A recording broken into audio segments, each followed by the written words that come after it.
G'day everyone, it's me, the Anti-Theocrat, back with another one, and this one I have a personal attachment to because I paid these people membership fee for a while. I didn't have a choice. It turns out that my going to do a university course required me to have membership of a student union. So I have for 2 years of my life put money into student unions. And I hate the fucking things, and I would rather not have ever done it, because they were always fucking just spoiled ratbag children. So yes, during my usual round of research for the day, reading through documents and watching videos and whatever hell else I end up doing as I search around, I came across this. The NUS, that's the National Union of Students, National Conference Policy 2017. And the first thing that grabbed me with this was this list of what's included. Now, unionism and education, fair enough, they're a union, they're supposed to be involved with education. Welfare's probably fair, because there is welfare involved in education here in Australia. We have student payments, we also have our HECS debts, which I have a substantial one. It's why I understand quite well the having of a useless university degree or education and not being able to pay back your loan. As an at-home father, I will never pay back my more than $10,000 student loan for a year and a half of study, which I gave up because the course was like kindergarten end of what I was already doing with my life. Why they teach fucking kindergarten level education at university, I don't know, but they were. So yes, what have we got here? It started to make me wonder when we reached women's. Then we reached queer, LGBTQA. Now, I got these lovely divisions, but you don't see men and boys or anything else in here.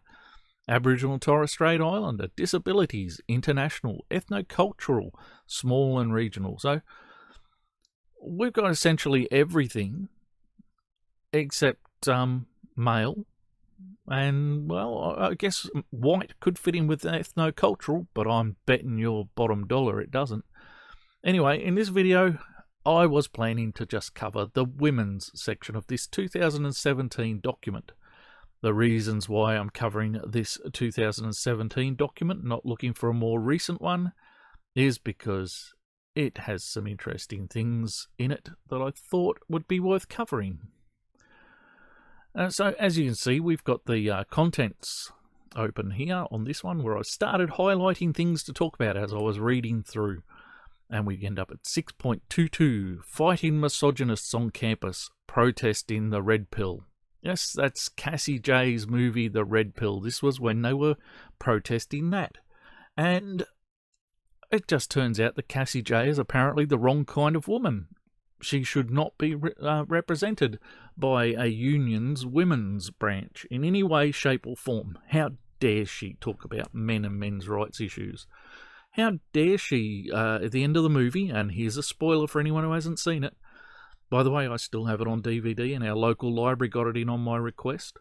If you haven't seen it, at the end of it, she says, "I'm no longer a feminist." She's not a men's rights. She says, "I'm not a men's rights activist, advocate or activist, whichever of those two she uses." But she's no longer a feminist because of what she learned from the men's rights activists making the film. She went in as a staunch feminist. In any case, I'm sure that most of you watching this, both of you, will already know all this, but I have to cover it in case one day someone else picks up this video. But this is what made me think I really need to cover this, because I need to find this point. And we started at the top, as you do, and we started with Women 6.1, working with the... I'm going to try and stay with the bits I've highlighted. I will try and remember where the link to this document is. If I can't find it, I will put it up somewhere. I'll put it in some sort of archive or something somewhere. It was evident in the 2017 Change the Course report. Oh, hang on. We're working with the NTEU, which is a union on Safety Campus. what was evident in the 2017 Change the Course report? Well, we'd all like to know what was evident in that, because I remember that report dodging quite a few bullets that and coming up with conclusions it didn't actually warrant coming to. But anyway, intersexual harassment and violence is that such issues are at all levels of the university. Actually, one of the things that study found that it managed to sidestep in its conclusions was that universities are amongst the safest place in the country. In fact, I think at one point the university, but this one. This is no, hang on. QU was how I got to this one. But QU, Queensland University, was safer than the city that surrounded it. Brisbane City was less safe than the university campus. So, yeah, I don't think we can say that at all. I think that's a load of crap. And at that point, I'm going to leave that alone because it's just not worth following through. We know that this is about making your victim status count, and that's all that is. Women 6.2, training our student reps to respond to harassment and assault. Student representatives often become unofficial, untrained first responders to cases of sexual assault and harassment. While it is our job to represent these students, we are not trained to deal with these issues. It is not best practice for both the representative or survivor for a student representative to deal with a case of sexual violence, with it leading to improper dealing with cases. Then you know what you need to do. You need to give them a brochure. Tell them you'll help them find the service they need, if they still need help, if the brochure doesn't tell them where to go. And I would say design the brochure so that it tells them in great detail who to see and how to go about seeing them, if that's what you really need. And make sure it includes male victims too, will you? No, that's not going to happen. But, yeah. How about you don't train your people to be first responders? How about you teach them to be pamphlet hander-outers? The NUS Women's Office will work with campus. We go straight down to action. They'll work with the campus organisations to introduce consent, various trauma and bystander training. That's right. They will give you consent training, and we know what feminist consent training means. It means telling the boys not to rape and telling the girls not that they are going to get raped. Vicarious trauma and bystander training to all student representatives part of their individual organisation induction. No, don't train anyone other than the professional who should be dealing with the situation. That's what your response should have been. We will make a pamphlet to tell people what can be done for them. Women 6.3, no tea for me. Unfortunately, sexual harassment and assault are more common at universities than they should be. It is imperative that action is taken to educate students around sexual consent. You're talking about male students only, though, aren't you? That's what you're talking about. You're not talking about students. So the women who have, approached me in, ways that I might not have been happy with in my life, they're not a problem. You're not going to teach them about consent because you don't see it that way. And I will get to the point in this document. If anyone's unsure why I don't think these people can see it that way, we will get there. So yes, apart from the fact that this statement is put down as a statement of fact, but has no real basis for being presented that way, without some, without at least putting in a reference for where you got that information from. Nope, I'm not going to reference it because that would be too hard, wouldn't it? Compulsory consent. A compulsory consent module should be enacted across all universities for all students, which must be completed before completing each year. So you have to do this every year, and it's compulsory. Otherwise, you can't do your studies. That's what they want. They want boys to be told that they are offenders and need to not offend, and they want to teach girls that they are victims and that they should always consider themselves victims, and they want this hammered into the student's head every year, compulsory, so that they can complete their studies. And they won't complete their studies unless they do. And I believe there are universities already working on this basis and enrolling in the next graduation. Yeah, that's right. You can't enroll in your graduation unless you do their compulsory "you are an arsehole, boys" course. Sexual assault on college is more prevalent than the rest of a campus. Therefore, targeted workshops and modules are recommended for those students, those male students, no doubt. But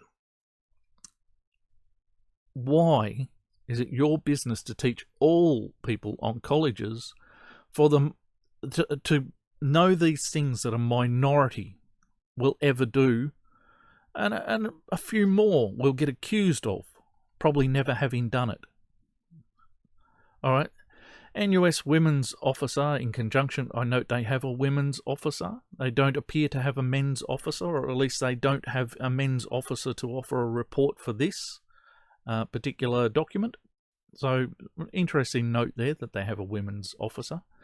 In conjunction with other NUS and campus office bearers, will lobby. So, even other office bearers are apparently all bared up for the women's needs. Will lobby universities to implement consent modules. Yeah, implement consent modules every year for all students. For all students, and like I said, mainly for the boys who are going to do the horrible things. Touch the girls in the places the girls want to be touched. Women, 6.4. Domestic violence leave. 1. In the preamble, the Department of Families, Housing and Community Affairs found that just under 500,000 Australian women reported they had experienced physical or sexual violence or sexual assault in the past 12 months. Highlighted here for my use, with statistics only getting worse. This is a lie. An outright fucking lie. Just like our current lock-in, domestic violence got worse, you know. You know how? Google searches. How do you think I found this fucking document? Seriously, I do Google searches. I research a hell of a lot of stuff and read a hell of a lot of stuff. I am not a violated person.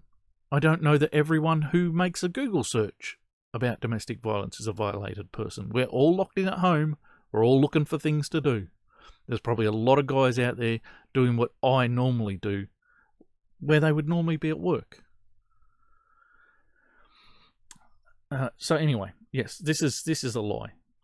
In fact, phone calls are down during the lock-in, and I've covered this in another video. And Men's Line, which sells itself as a male victims helpline, had a 12.5% increase in calls. So calls went up with one service. They went down across the board, but they went up with Men's Line. And when Men's Line reported it to the government, they reported it as a 12 to 12.5, I can't remember exactly, % increase in offenders. That's right, they sell it as a support line for men who are victims, and then they sell it to the government as more perpetrators were calling them. And that's because the only service they offer to men is behaviour changing, which is a feminist course that tells men they are to blame for anything that happens in their home. I've seen the contract for one of these things, and in the first stanzas of the contract, the man who signs it must admit that he has been somewhat to blame for whatever's gone on in his house. Now, this is pure and simple victim blaming, which we're not allowed to do, apparently, unless it's men. Going back to it, it's just a bullshit claim that things are getting worse, except for men. And that's probably just that more men are reporting as we go on, because I never reported the women who tried to get me beaten up, which is technically Domestic assault still, but it goes down as using a third party to enact the assault, which I put down as using a weapon. All right, women are more likely to use weapons when they assault someone domestically, and men are often the weapon they use against other men. Well, the two women who tried to have me beaten up by other men. One because I wouldn't sleep with her, and one because I wasn't violent enough in bed. You work that shit out. No reporting from me, though, because I didn't go to the police. What would I fucking say? That woman tried to have me beaten up because I wouldn't sleep with her? Can you imagine the fucking police just laughing at me? As we discover, more than 1 million women have experienced physical or sexual violence by their male... As we discover more... That just came in there out of nowhere, didn't it? I mean, it was 500,000 a minute ago. Now it's 1 million. Had experienced sexual by their currently or ex-partner since the age of 15. All right, so that does turn that first figure on its head. Really fucking turns it on its head hard. You're saying just under 500,000 in 1 year. Yet, they're saying that this happened since the age of 15. Now, I highlighted this next bit. Some women may be counted twice if they experience both physical or sexual assault. But some women may be counted, 10 or 20 times if they've been assaulted more than once in a year. Well, this second figure of 1 million women since the age of 15 really fucking turns this 500,000 in a year on its head, doesn't it? Seriously. There must be women out there getting assaulted 20-odd times a year. And forget the men. I mean, they're not even being reported at the 2017. Fuck, we're hardly getting reports on them now. So, 2017, we weren't even giving men consideration. 2 years is, 3 years? And we still haven't moved much from there. But back then, we were doing fuck all. It's why Cassie J's movie came as such a shock to these women. Some women may be counted twice. Some women may be getting counted 20 or 30 times according to the figure you just gave me, the sets of figures you just gave me. This 500,000 women, 500,000 in 1 year, they must have been reporting 10, 20 times each. So it's not 500,000 women, is it? It's 10 or 20,000 women. And it's probably that many men, because we know men are getting assaulted on about the same level. We know a lot of things about domestic assault over the last 3 years that you wouldn't have considered when you wrote this. And we know that men are not far behind in these statistics. But we're shithouse at reporting. And there's a good reason for that. I have a male rape survivor in my house, in my life. And he went to the police. And he got fucking nothing. He got fobbed off on, we don't have enough. There was some phone evidence in messages on phones, but there wasn't enough to go on, so we're not going to carry it through. Now, they would never have done that if it had been a woman in the same position with any evidence. But he got put onto the victim support system, and the paperwork for that was given to him. The problem being, he could have got a big payout from victim support, but there's no fucking legal services to support him getting that money. Where there are women's legal services just waiting to pour over those application forms. He eventually gave in and didn't bother applying for that money. It could have been about $45,000 went in his pocket. As somebody who the police had regarded highly enough to have been investigated, but not highly enough to take to court. There is money in the funds for people who do that. So imagine all these women putting out false rape claims. And we know that women who've made false rape claims get these payments. You know what, $45,000 for accusing someone of raping you who never even fucking touched you. But you get $45,000 for it. And you have legal services not only encouraging you to make these claims and pushing these things to the courts, but willing to pore over those documents and make sure you get your money. It's fucking corrupt. Corrupt as shit. Don't you give me this fucking shit about bloody women getting this crap. Men get nothing, and you didn't give a fuck, and you still don't give a fuck. Okay, the action. The NUS Women's Office will engage in the ASU, that'll be the Australian Student Union, I'm guessing, campaign for paid domestic violence leave. Yeah, because it's the fault of your employer that you are in a shitty relationship and you won't get the fuck out of it. In fact, you might be the person who's creating the violence, because we know that most violence is reciprocal, and we know that when it's not reciprocal, women create it most of the time. So you might be the cause. But yes, what you need is a system where you can walk into your employer and say, he hit me, and you won't fucking rip off that system. No, you fucking won't. No, women never do nothing like that. Fuck off. Get out of the relationship. Go and find something else to do with your life.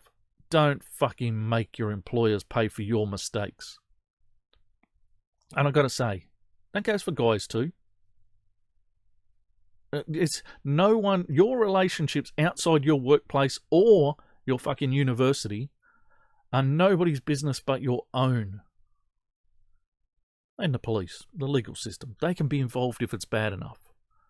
But your being in that relationship is not your employer's or your education provider's business to pay for.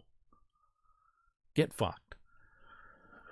The NUS Women's Officer will organise students to attend relevant rallies and support the campaign. This is what my student union fees went towards. The NUS as a whole will support the campaign at relevant rallies and through engaging other women's and union organisations as a tool for both rallies and lobbying. Again, this is where my student union fees went. And this is why I do not agree with student unions. Because at no time do I want them doing this. This is not their fucking job. Their job is to make sure that if I am at school or university, whatever the fuck it is I'm at, I am being educated. That if I need financial help or something, they can help me to apply for finances. They can help me to find jobs, whatever in the fuck it is that I need to get through my education. Their job is not to support domestic violence leave. Women, 6.5, struggling to care. Access to education and training for young adult carers. Look, I have the greatest sympathies for people who are carers, right? My mother's been a carer since I was 15 years old. Although my father did work for a few years after his crippling accident, she's essentially been his carer for a long time. It's not easy work, and it can be harder than what my mother's doing. But I don't see how this is for a large amount of students. Fuck off. It's not for a large amount of students. It just isn't. Fucking hell. Women, 6.6. I don't even know if... I mean, the union's job is to help these people to get money and what have you. To finance their education and what have you.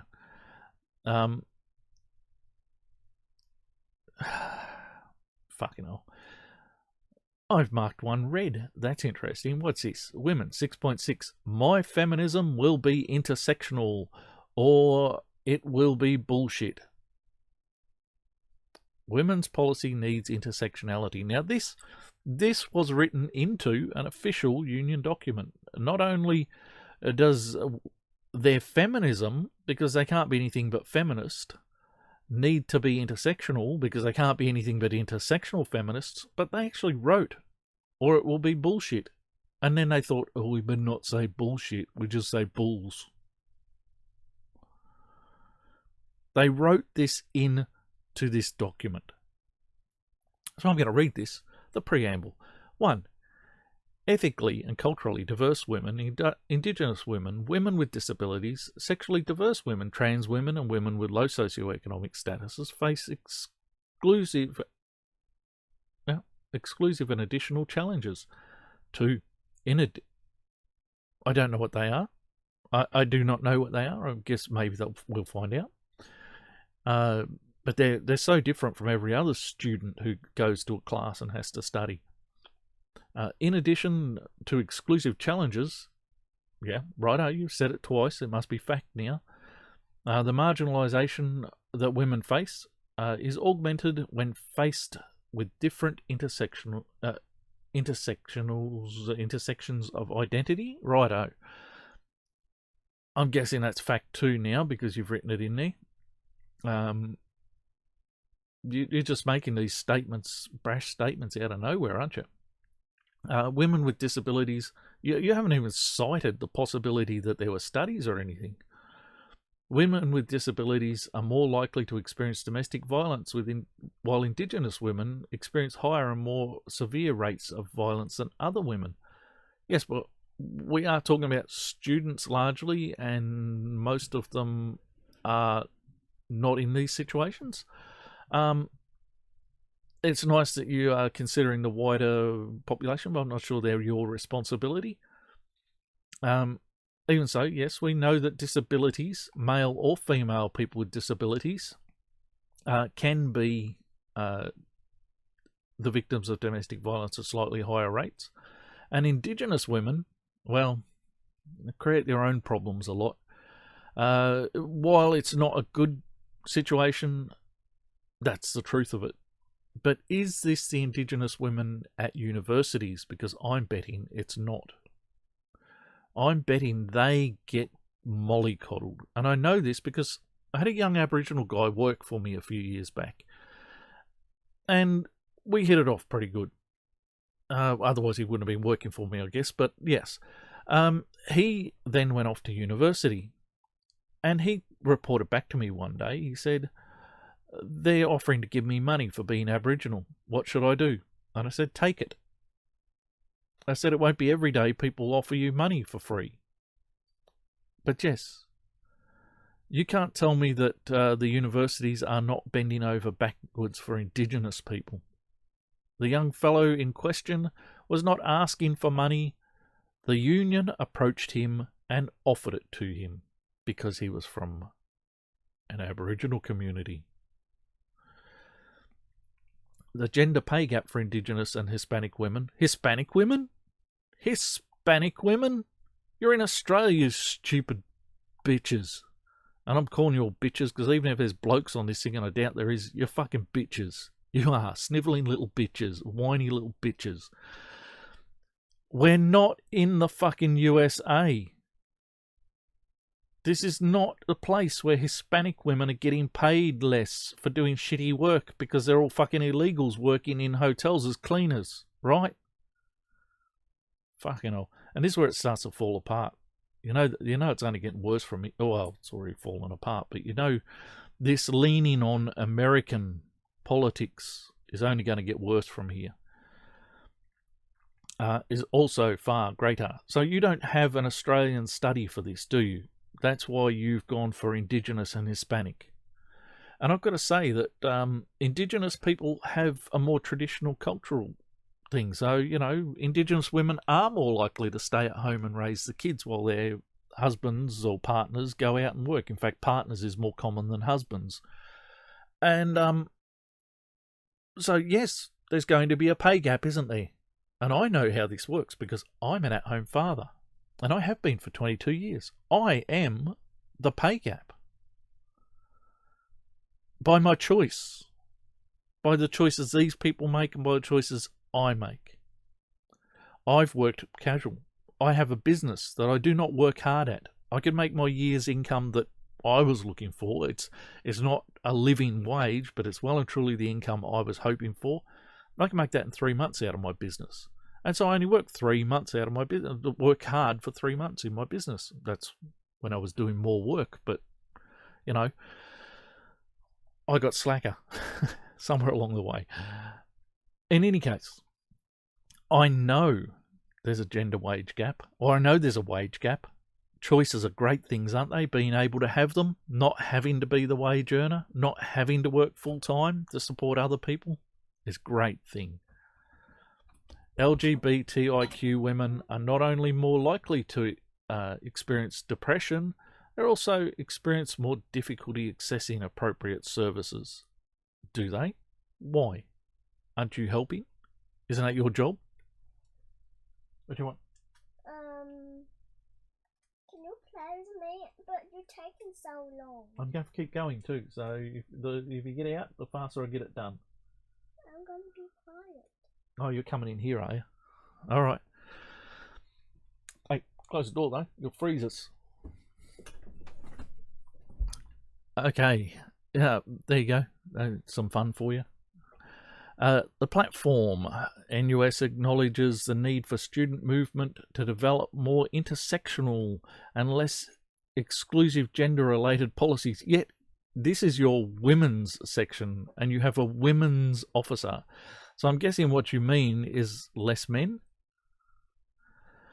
NUS recognises that women, but we don't want it to be, we want less exclusive gender-related politics, but anyway, they recognise women from certain minorities. Minorities experience more and difficult forms of manners of marginalisation. You don't want exclusive gender-related policies, but that. Shit, you couldn't have undermined your own position there at all, couldn't you? The USN Women's Officer will be responsible, you said you'd be quiet, for actively engaging more specifically intersectional policies and campaigns for women. Well, that's going back to gender-related policies, isn't it? That's you actually acting to create them. The NUS Women's Department will seek to engage with organisations and campaigns that target on a deeply intersectional level the complexity of challenges that women face. So even though you're going to go intersectional, you're going to do it for women.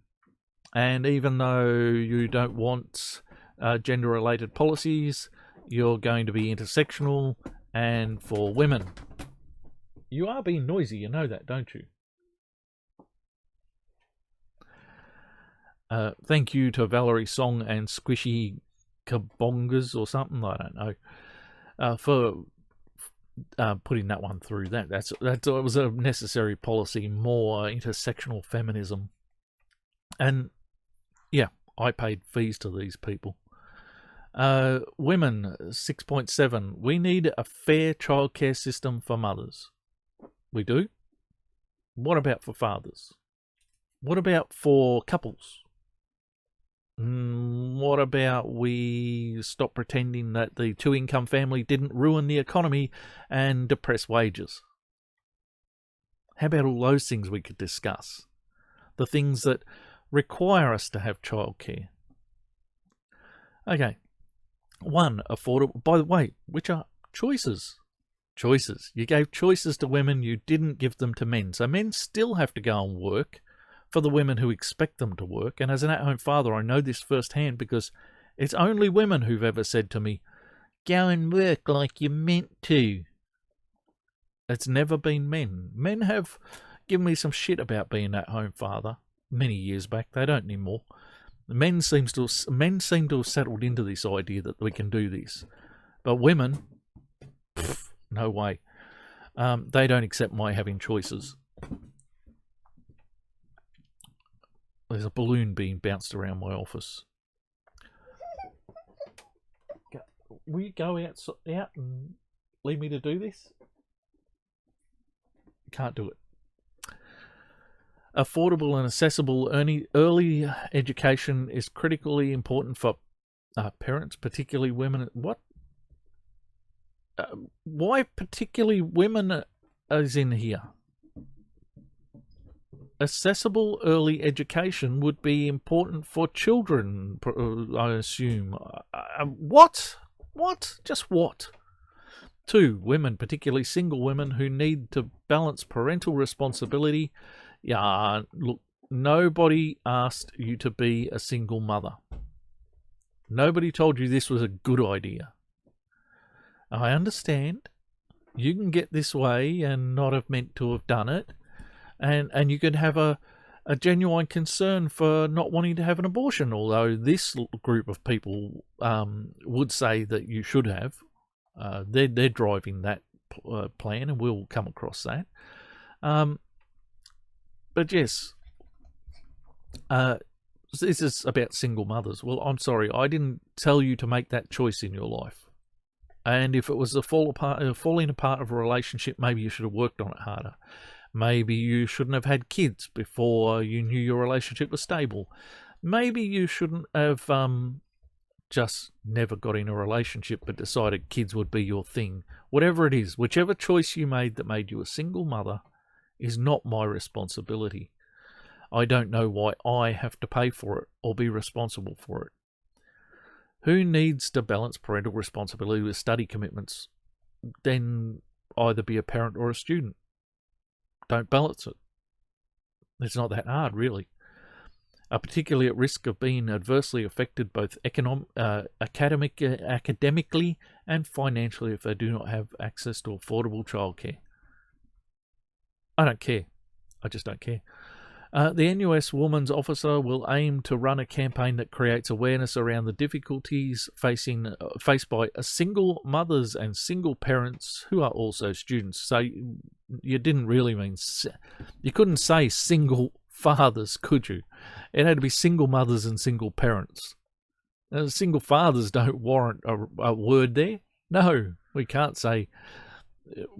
are you hinting that the people who have children are not mothers and fathers? Is that what you're hinting at? Is that why the next section is all about the queers? Oh, bloody hell. Yes, there are lots of single fathers in this world, and yes, they are also in this situation. And again, that's not my responsibility. Maybe, with my union fees, you could have set up a childcare system, a creche. How about that? How about one of those women with a women's studies degrees does something useful with her life instead of just whinging about her student debt, her HEX debt, which is what it is here in Australia. And she fucking does some work for a change, and she looks after the kids of people who are getting gender studies degrees. Oh, that'd be good, wouldn't it? Okay. I'm not going to get through all this in a nice short video, so what I might do is cop out at the end of this page. I'll cop out at 6.9. We'll see how we go getting a part 2 out of this. Women on boards. Currently, the number of women sitting on government and private boards is increasing, but very slowly. This can be due to obstacles such as requiring prior board experience. Well, which can be a hurdle for women. You don't think it's a hurdle for men? I'm not getting a place on a board anytime soon. I'm telling you now, most of the committees and boards that I have sat on as a community volunteer have all been women. Let's see, my last venture into arts, I was on 2 arts committees, and there were 2 men other than me on 2 boards. So why women can't be getting this experience? Are they too bloody lazy to get on a community board and start working around learning the ins and outs of working on boards? I mean, I've written 2 constitutions. I've been involved in writing employment contracts. Can't women get on these boards and do these things? Is that hard for them? I have no commercial board experience, but I have written constitutions, I've written business plans, I have been involved in the writing of employment contracts, because I got on community boards. You can't do that? Too fucking hard? That would mean do some work. The NUS Women's Officer will look at establishing a working relationship with the ASX in order to develop strategies and campaigns to better engage women in plumbing and sewerage repairs. Oh no, hang on. On private boards and in leadership positions. Of course that's what they wanted to get them involved in. Alright, I'm going to leave it at Rural Women's General Practice Service because I am rural and I don't think I need these people speaking for me in any way, shape or form. I'm pretty sure that the two women in my life don't need that. This will be the end of part A of this. This is going to be a 4-parter because I've got to get through the queer shit yet. The LBGTQIAIA alphabety soup stuff. Anyway, that's it. Part A is done. I've been the anti-theocrat. There is still a 5-year-old squeaking a balloon in my office, and I will see you in the next one.